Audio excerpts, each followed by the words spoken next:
For a growth stage medtech company, clinical trust is everything. But in an age of AI, well, the clinical audience that you're trying to win is highly skeptical of AI generated content. How skeptical, you ask? Well, today I've got a stat that might hit you right in the regulatories. I also have a few tips on how to turn that skepticism into a commercial advantage. That is today's second opinion, part 4 of the practiced approach to AI.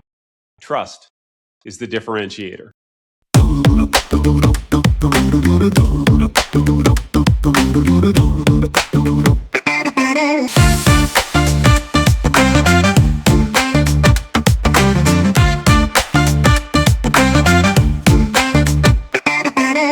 Okay, first that big stat I promised. As you growth stagers are thoughtfully moving ahead into AI, consider this.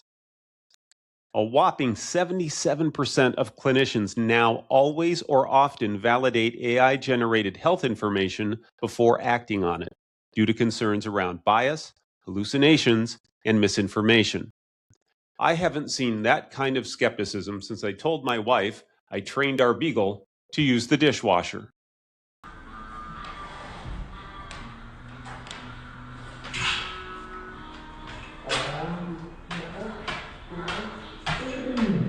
That, I assure you, is 100% real. So is this. Every piece of AI-assisted content that you or your team produces is entering a highly dubious environment, and rightly so. A surgeon must question a data source. A KOL cannot put his or her name behind something that they cannot defend. And then there's the commercial stakes of it all. A brand built on clinical trust is the asset acquirers pay a premium for. Even one AI-assisted claim that can't survive clinical scrutiny discounts the enterprise value that relationship represents. In brand work, trust is best served as an outcome, never a declaration, right? The more a brand says, trust us, the less convincing it tends to be.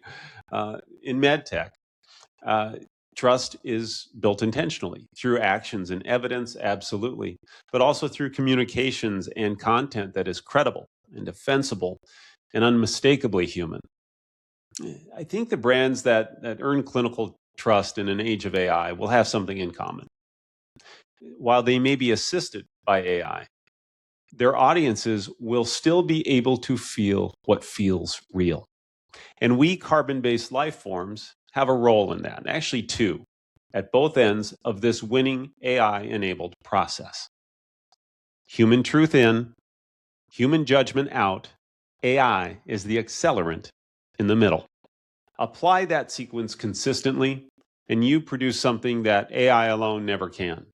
Content your clinical audiences trust without question. And in a world where, again, 77% of clinicians are validating everything AI produces, well, content that doesn't need validation becomes your differentiator, your commercial advantage in time, your valuation builder.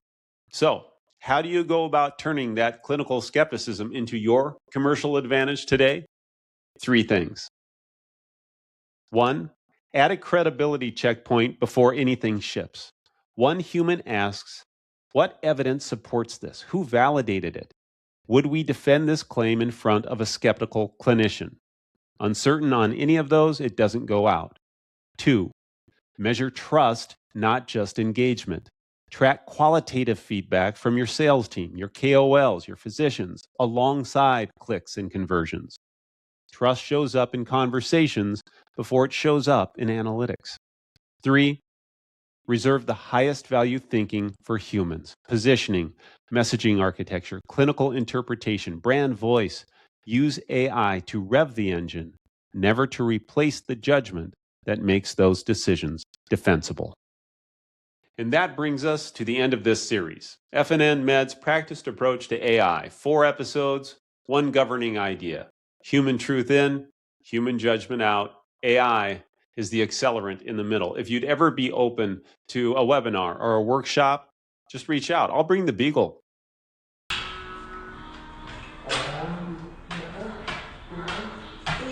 Turns out it was, in fact, a bad idea.